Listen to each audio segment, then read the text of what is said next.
Dans cette série de cours-là, ce qu'on va voir, c'est les bases du langage HTML. De ne pas connaître les bases du langage HTML pour un graphiste à notre époque, c'est un peu ne pas savoir ce que serait une photo surexposée ou de ne pas savoir ce qui est un lavis. Donc, autant on n'est pas des illustrateurs, on n'est pas des photographes, on n'est pas des programmeurs, mais il faut quand même connaître ce que c'est que les bases du code pour pouvoir justement communiquer adéquatement avec ces gens-là.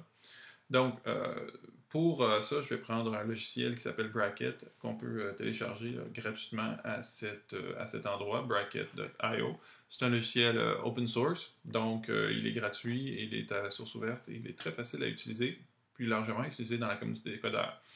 Donc, ce que c'est tout simplement un éditeur de texte. Alors, si je le situe ici, là, je vais tout simplement double-cliquer sur mon éditeur de texte ici. C'est tout simplement un éditeur de texte avec des indices de code.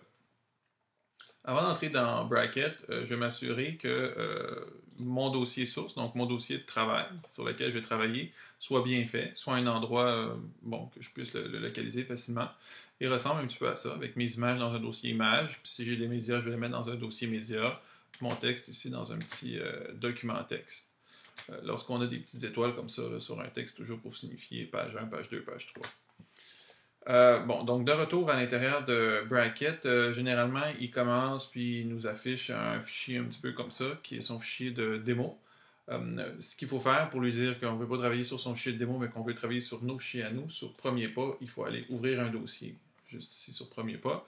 Et là, à ce moment-là, on fait le chemin, on va sur notre bureau et on trouve notre dossier gestionnaire de source, donc notre dossier racine qui est ici. Donc, je vais ouvrir mon dossier qui est là.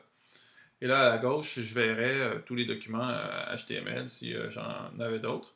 Mais bon, je n'en ai pas et je vais en créer un avec vous. Donc, ce que j'ai pour le moment, c'est juste mes images et mon document texte. Que d'ailleurs, le bracket affiche bien et peut me permettre de copier-coller dans le document texte, mais c'est pas pour ça qu'on est ici. On est ici pour faire du HTML.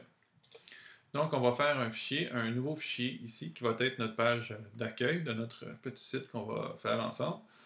Alors, on va aller voir toutes les différentes balises de base, mais avant tout, il faut enregistrer notre projet pour dire à Bracket sur quoi est-ce qu'on travaille, parce que dans Bracket, on peut faire des documents JavaScript, on peut faire des documents C++, on peut faire là, un ensemble de documents différents, mais en tout premier lieu, il faut lui dire dans quoi on travaille pour qu'il nous donne les bons indices de code.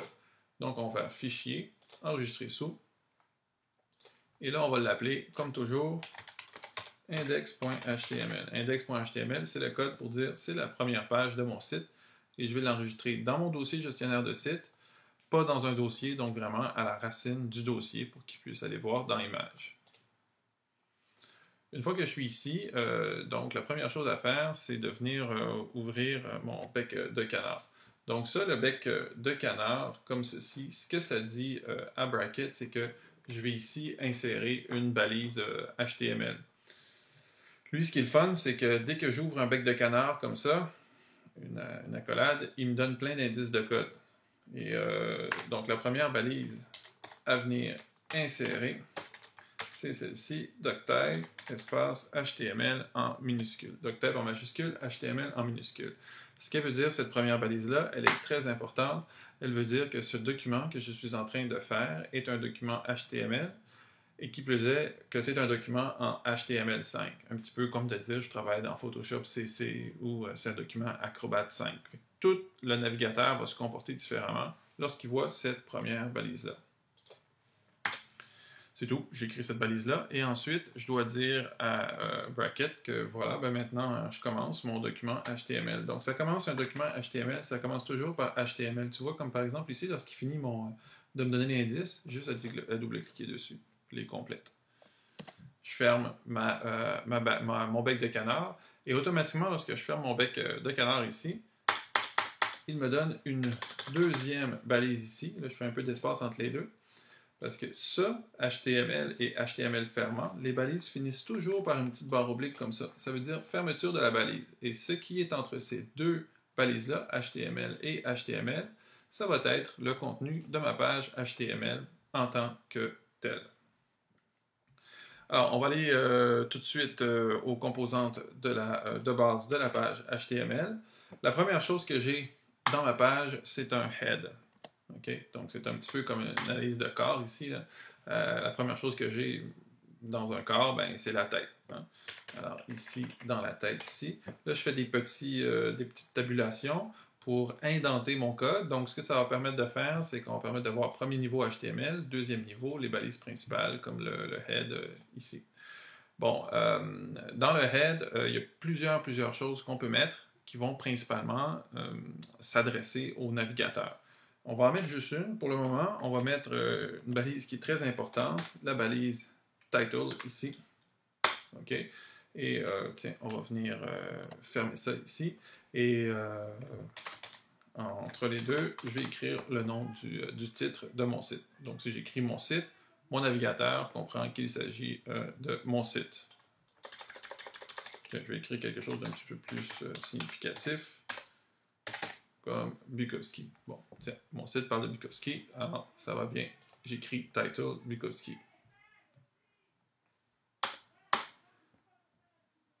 Ensuite, je vais aller ouvrir la deuxième balise ici, qui va être la balise body. Donc, cette balise-là, body, ce qu'elle va venir faire, c'est qu'elle va venir me dire, voici, entre body et body, il y a en tant que tel des choses qui vont apparaître dans la page.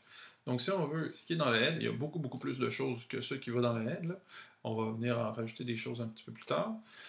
Bien, on ne les voit pas en tant que tel dans la page web. Ça s'adresse au navigateur pour interpréter la page web. Ce qu'il y a dans Body, ça va dans la page web. C'est ce qui est apparent pour l'utilisateur. OK? Alors, par exemple, bon, je vais écrire ici « Bonjour le monde ». Et là, bon, automatiquement, je devrais avoir là, ça qui s'affiche dans le navigateur. On va faire un test, donc pour aller voir ce que ça donne, fichier aperçu en direct.